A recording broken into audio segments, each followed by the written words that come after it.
내야랑 정치부 김단비 기자 함께하겠습니다. 첫 번째 주제 보겠습니다. 4년 만에 한일전입니다. 네. 요즘 월드컵이 한창인데요. 정치권에서도 한일전이 있었다고요? 네, 한국과 일본 국회의원들이 오늘 오후 서울 상암 월드컵 경기장에서 친선 축구 대회를 가졌는데요. 네. 코로나19 등으로 중단된 지 4년 만입니다.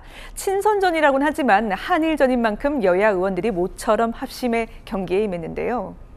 여야가 함께 소통하고 격려하고 서로를 존중하는 이런 축구 모임을 통해서 한일전이니만큼 침묵에 더해서 반드시 승리한다는 각오로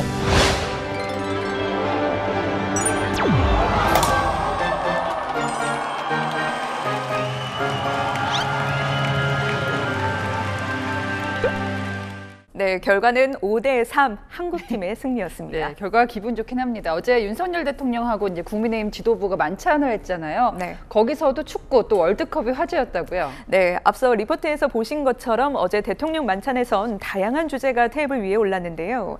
의원들의 한일전 축구와 월드컵 얘기가 오갔다고 합니다. 참석자들은 윤 대통령이 한일전인데 이겼으면 좋겠다. 다치지는 말라고 말했다고 전했습니다.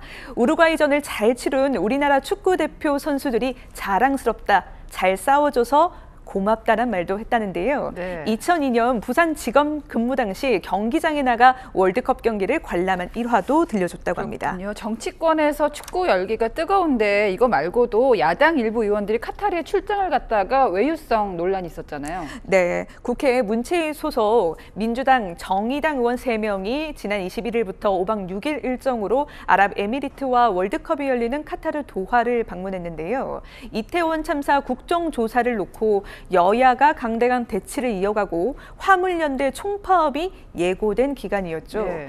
이런 와중에 국민 세금을 들여 꼭 출장을 갔어야 하냐는 비판이 나오고 있는 겁니다. 네, 실제로 이제 국민의힘 소속 의원들은 뭐 국회 일정 등을 이유로 들면서 계획을 취소했거든요. 이것과 비교된 건데 당사자들이 해명을 어떻게 했습니까? 네, 논란이 커지니까요. 출장을 간 류호정 정의당 의원은 SNS에 글을 올렸습니다. 외유성 출장이라고 생각했다면 오히려 숨겼을 것이라며 상임위 특성상 출장에 관광지가 포함된다는 해명이었습니다. 네. 다음 주제 보겠습니다. 심부름꾼 공방입니다. 이제 김용 전 민주연구원 부원장 구속이 됐는데 또 정진상 정무조정실장도 있고요. 저 두 사람이 누구의 심부름꾼이라는 거죠? 이재명 민주당 대표의 심부름꾼이라는 겁니다. 친 이재명계 좌장인 민주당 정성호 의원 이렇게 이야기했습니다. 김용 정진상은 정치적 공동체라기보다도 이재명 당대표의 시장 또는 도지사 때 그 심부름하던 참모들이었죠. 그런 정치적 관계는 아니라고 저는 생각합니다. 소위 말하면 심부름꾼이었죠. 사실 이제 두 사람은 이재명 대표가 측근이라고 직접 꼽은 사람들이었거든요. 네. 그런데 심부름꾼이라고 이제 와서 얘기하는 이유가 뭘까요? 바로 대장동 의혹 수사 때문인데요. 검찰이 정 실장에 대한 압수수색 영장에 정 실장과 이 대표를 정치적 공동체로 규정했죠.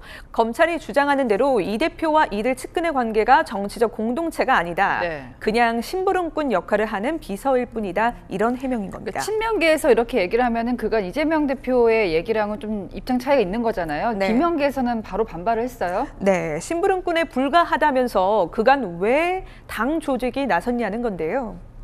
그렇게 심부름이나 하던 분들의 문제에 대해서 당의 대변인과 당의 특별위원회라고 하는 기구가 직접 나서서 대변하고 방어하고 하는 것도 적절치 않다고 생각하거든요. 네. 국민의힘도 이 심부름꾼 공방에 가세했습니다. 부시든 분신이든 중직한 심부름꾼이든 정치적 공동체이기는 마찬가지입니다.